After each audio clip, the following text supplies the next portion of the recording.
Good morning. As we talk about the cost of college, one of the most contentious ways that universities and colleges have been responding to that has been with the shift toward adjunct or contingent faculty, part-time faculty, and which is going to be the subject of our panel now. To start, I wanted to ask John Curtis, who's done a lot of research into this topic, to lay out for us exactly how dramatic has been the shift toward contingent faculty.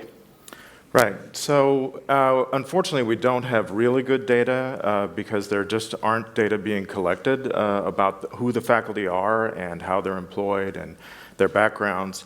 And we haven't had solid data for probably about 10 years, but the very basic counts that we have indicate that about 76% of the people who are teaching in colleges and universities are employed contingently in one form or another. They're either part-time, teaching on a course-by-course basis, or they may be full-time, but they're not on a tenure track. They're on yearly contracts that might be renewed, might not be renewed.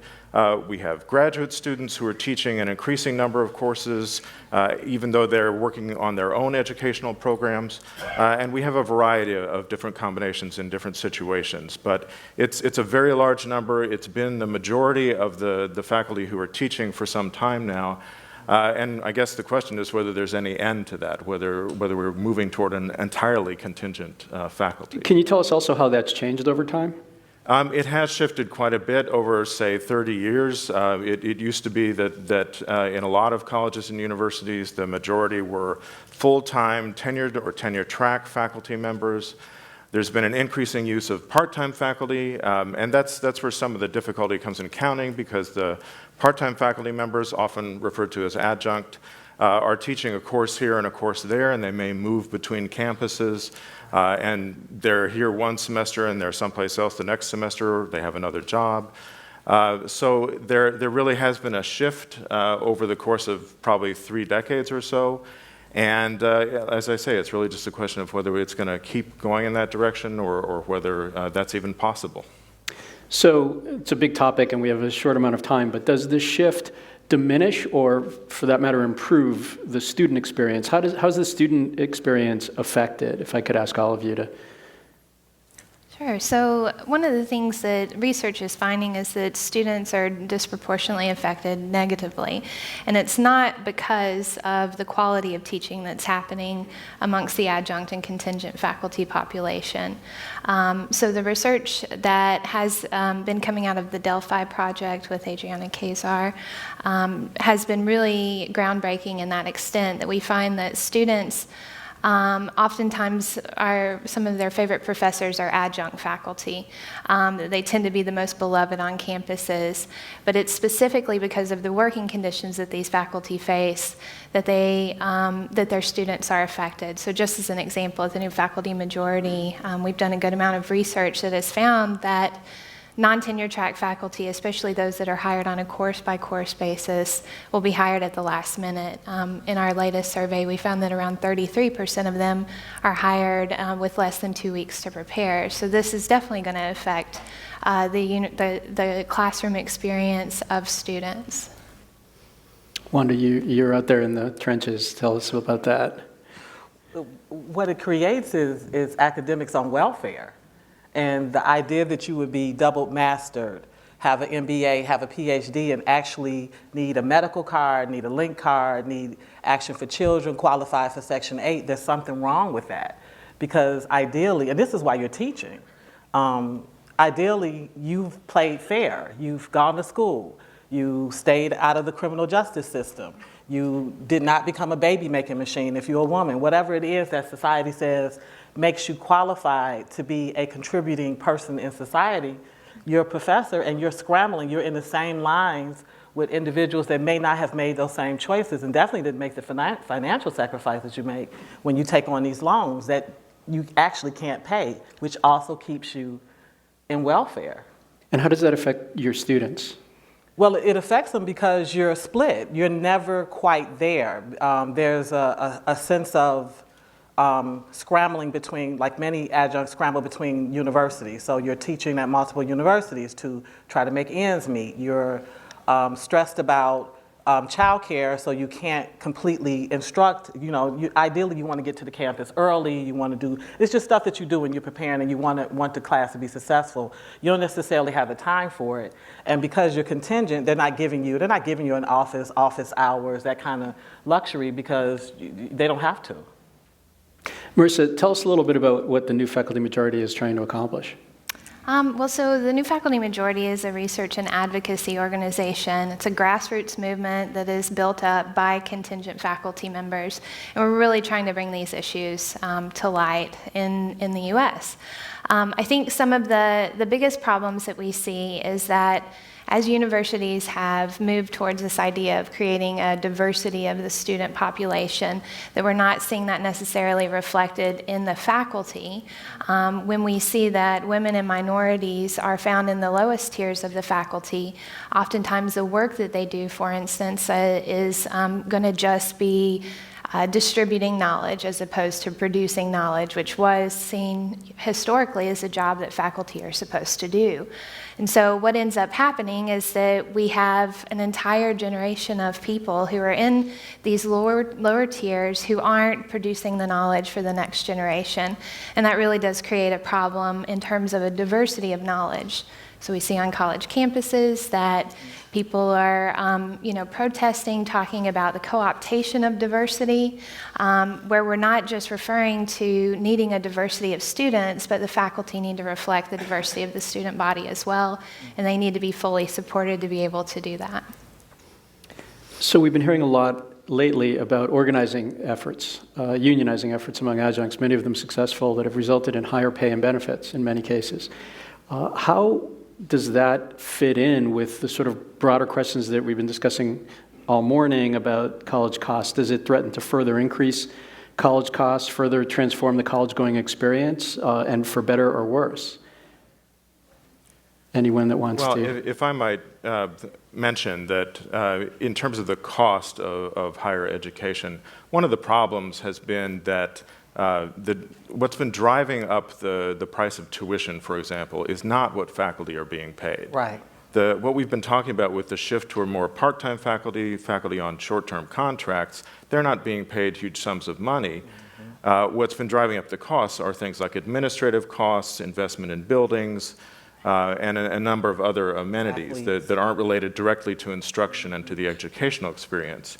So while paying people decent wages might mean that there are more costs to instruction, what we really need to see is a shifting of the cost so that the priority in colleges and universities really is on the instructional program. But given that we haven't seen a shifting of the cost, given that we've continued to see increased numbers of administrators at very, very well paid, increased numbers of construction cranes on campuses building shiny new buildings, will the increased cost of adjuncts, of contingent faculty, have an impact, have a further impact on costs that are already escalating? I'm going to say no, and some of it is, I'm just looking at my own salary with Concordia, and I'm going to be transparent because I'm going to tell you the truth. I want you to know the truth. What I get paid is $2,700 per course that gets paid in 8 weeks, and you don't get that until the end of 8 weeks, okay? So there's no medical, there's no transportation, so really, a course to sign up for a course is about $2,300 for a student. So one student has paid for me. That's what it amounts to. But in order for it to be considered a full course, they want to see 4 or 5 students. This is grad school. You want at least 5 students. So no, it's not going to cost them anything more to give me an addition. You understand? Like, right. Yeah, it's a lot of slickery. Okay, then the other piece is they'll give you one class for every class that you teach. Okay, but if I have a PhD, if anybody in here work for a doctorate, you don't want another class for a while, right? All right. So it's really a tax write-off for them. If I take the class, it's a tax write-off. So they've structured it to make it seem like we're greedy because we're saying, pay us more, when in fact, no, we're exposing your trickery. No, it's not going to cost them any more to be decent to us. And the provost and the dean and the president are making, just triple-digit income, and then you'll all of a sudden see a beautiful pool show up, or you understand, or they have the greatest athlete. That's really where the money is going. So that we can understand a situation of an adjunct, tell us how many courses you teach at $2,700? Well, it depends, because it's contingent, right? If the full-time faculty decide they're keeping all their stuff, nothing. So you can go through a mean drought where you don't get any courses, then you'll get 2 or 3 courses. That's part of why you're in poverty, because there's no continuity to any of it. Right now, I'm teaching 1 course, and that's the end of it. There was initially 2 courses. Last minute, they'll take the courses away, and I mean literally, like within 48 hours of the course supposedly starting, you get notice the course is closed. So any plans you have for living is taken away. To play devil's advocate, this does give universities and colleges some flexibility, who otherwise would be kind of saddled with lots of tenure-track faculty, often teaching subjects no one's taking. So is there a sort of a business strategy in favor of contingent faculty that suggests that this is one way that universities are practically addressing cost? John? I've been hearing the flexibility argument for a long time. I refer to it as the F word.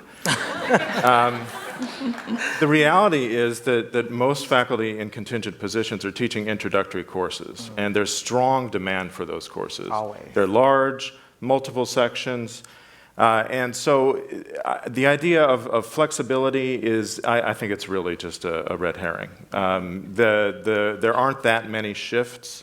Yes, we need to have better supported instructors teaching throughout the curriculum, but the kind of flexibility that's used as a justification for the current situation, it just doesn't need to be there. So is the goal here, Marisa, to shift contingent faculty into tenure-track positions, or to treat them better and live with a world in which faculty are divided among contingent and full-time? What do we want to see? Yeah, I think that there are a lot of different sort of endpoints that different organizations and unions and places that are going for. Ultimately, what we say at the New Faculty Majority is that we should have parity to other faculty members. Right. Unfortunately, if we move to a model of pure full-time employment on the tenure track, there's going to be a lot of people who aren't going to be able to take those positions. Especially in my own research, I found lots of women who are in the sort of sandwich generation of caring for children and caring for their parents, and they may not necessarily be able to commit to a full-time position. Also, we might potentially lose people such as yourself. You're an adjunct at Boston University, correct? Boston College. Boston College, yeah. And so I think there's a lot of people who have a lot of really great work experience who students want to see in the classroom, and they want to get that sort of lived experience that they've had. And so I think going towards the full just tenure model is not the right thing, but going towards pay parity, making sure that faculty have equal parity in terms of their insurance benefits, retirement, all of that will go a long way to help. And can I add a thought? Please. We should get the option. Like, adjuncts don't get the option of even being invited to become tenure. So that's part of the problem. So yeah, I absolutely agree with everything that you said, but the option is completely taken away. You are just going to get these classes. You're just going to teach. They don't even let you know when faculty is retiring or when a position opens up, because they don't want you to have it. Like, you go in there and teach this little class and you be quiet. And that's really the attitude. So go ahead. I was going to say, and in fact, the more we know, I'm a PhD student, and we know the more that we teach at an adjunct basis, the less likely we are to get a tenure track job. So the more experience you have in the classroom actually works against you in academia, which is a big problem for the next generation of scholars. Something else that's interesting that I've watched through the organizing process among contingent faculty is that there was initially a lot of pushback from full-time tenured faculty. They didn't really see it as in their interest to support contingent faculty, and that appears to have changed. Why is that? I would definitely say is that there is a recognition that there's a disinvestment across the board for all faculty. When you see tenure track jobs come open in my field, they may start out at $50,000, which isn't a huge gold mine necessarily, especially when you're facing 6 figures worth of student loan debt, like many people who are coming out of PhD programs. So rather than seeing full-time positions, tenure track positions as in opposition, we're all in this battle together. I think faculty overall want a better experience for students in the classrooms. They recognize that as they become the smaller amount, the 25% of faculty now, that it's really in the best interest of all faculty to unite together. We're going to invite questions in just a moment, but let me take our conversation full circle to how we started. Will better employment situations, benefits, higher pay, will those address the shortcomings of the student experience that come from adjuncts not being available on campus, not having office hours? Will those not being able necessarily to contribute to the degree that we'd like to improve retention and completion, which are two important issues in higher ed? John? As a matter of fact, I was actually just working on an article to be published in a journal later in the year that makes that connection. There's lots and lots of literature in the educational research on the fact that it's really the interaction between students and faculty members, and actually the interaction outside of the classroom, that really provides the support that students need, the encouragement that students need to succeed, to pursue whatever their educational program is. So we need faculty who are supported, who have security, who have offices, who don't have to meet with students in the cafeteria or in their cars, and who know that they're going to be around for a while so that they can actually develop a relationship with those students and provide the kind of mentoring and role modeling that they really they're certainly capable of and need to be supported to provide. And the universities need to respect the systems that they put in place. So why do evaluations after each course to ignore the evaluation? So oftentimes the adjuncts are getting phenomenal evaluations because it's, I'm talking to faculty, you got a PhD, I got a PhD. We're not having a Beat Street dance-off. You know what I'm saying? Like, we're equally professionals. But, okay, in the evaluations, you know what the students have to say about you. But they ignore the adjuncts evaluation so that there's no opportunity to have even a different dialogue about any of it. Are there questions? Here. Thank you. My name is Dr. Tom Wamala from Baltimore City Community College. I've been an adjunct faculty for 10 years. I do appreciate the comments, but I have one observation. As an adjunct faculty, we do not get the opportunity like going to professional conferences, writing proposals, and also being able to be considered for tenure. Mm-hmm. I've been an associate professor for almost 8 years. I should be a professor by now, but there's no system in place to really give us that opportunity. The other thing that I've observed, the students care to work with the adjunct faculty. Technology can also help. I do have like a 2-hour every week to meet with students if they come to my live chat.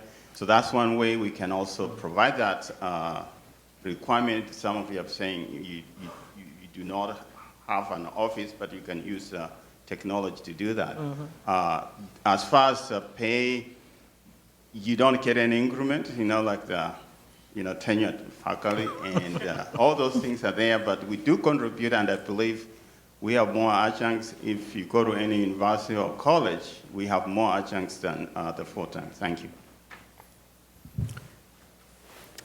Question here.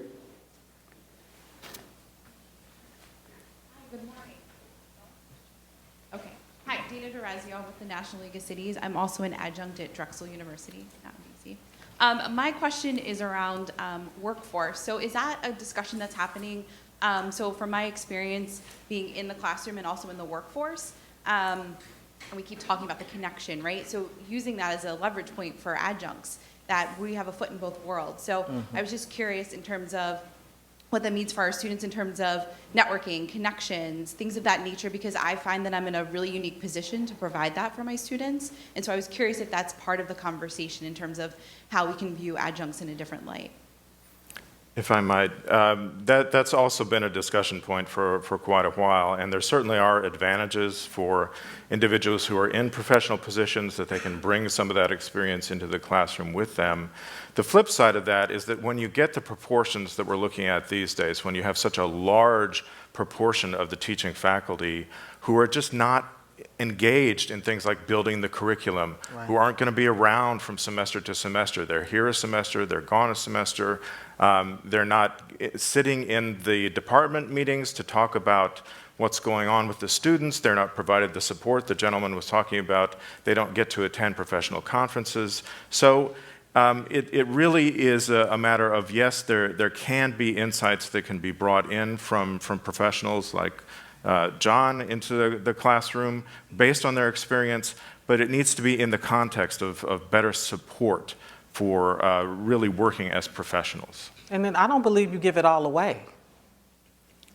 I don't. And we do it naturally as academics and intellectuals. If you really want the best in your classes, you're going to do some of that anyway. But you should not expect to give it all away. My intellectual property matters. $100,000 worth of loans is not for me to walk up to you and just crack-a-jack box my education for you. No. Like, I invested, and you pay for that investment. That's the way it really should work. That respect should be there. One quick question of mine to pick up on John's statistics earlier. I'm just wondering how many people in this room are adjuncts? Wow. So that gives you an idea of the extent to which this has become a huge sort of subculture of the higher education sector. Other questions? Right here. Yes, thank you. I'm Carol Smoots with Pierce Atwood. It appears to me that what we have here, and this is somewhat new information to me, is sort of a white-collar sweatshop of the 21st century. And I'm just wondering why you guys aren't in the street. Why aren't you following the same tactics that were used in the labor movement almost 100 years ago or over 100 years ago to bring attention and to require change? This is completely unfair.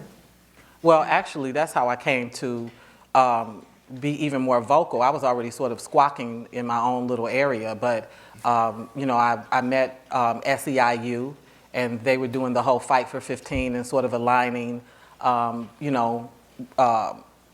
whole food industry with what was happening with academics and asking for higher pay. So some of what you're talking about actually is going on and has made a difference in terms of unionizing or at least being able to do some sort of negotiating at the table. But I also want you to understand, like, academics, we're corny, we're lames, we're in our own little worlds, we're dreaming of how to change the atmosphere and writing, and they just got the biggest sucker ever. We don't come together, and I'm just saying, we don't. Like, it's not natural for us to come together and march. We're too busy working on the next project and understand, like, we're the forward thinkers, we're moving and shaking, and so they took advantage of that. But you're right. Although, in fact, SEIU and other unions have seen contingent faculty as a big growth sector for organizing activities. There's a lot of activism going on now, and in fact, the discussion is much more public than it was, say, 10 years ago, and organizations like New Faculty Majority have a lot to do with that. In the very few seconds we have left, Wanda, may I ask you to share with the audience what your plans are? Well, I'm planning to teach abroad. They did this little mini documentary, and from that, some people reached out to me from Africa and actually from Europe, and they said, sis, they're playing with you. If you were in Europe, if you were in Africa, they would scoop you up. They would love to have you. And so hopefully Friday I'll find out if I have a teaching position in Ghana. Otherwise, it'll be South Africa. But I've given up for a time on this toxic American landscape, the way it treats its professionals. And I want to stay, I truly believe that education is the noblest of professions. And I need to take my skill set and my academics someplace else and let it be respected. Well, with that commentary, thank you and good luck to you, Dr. Evans-Brewer, John Curtis,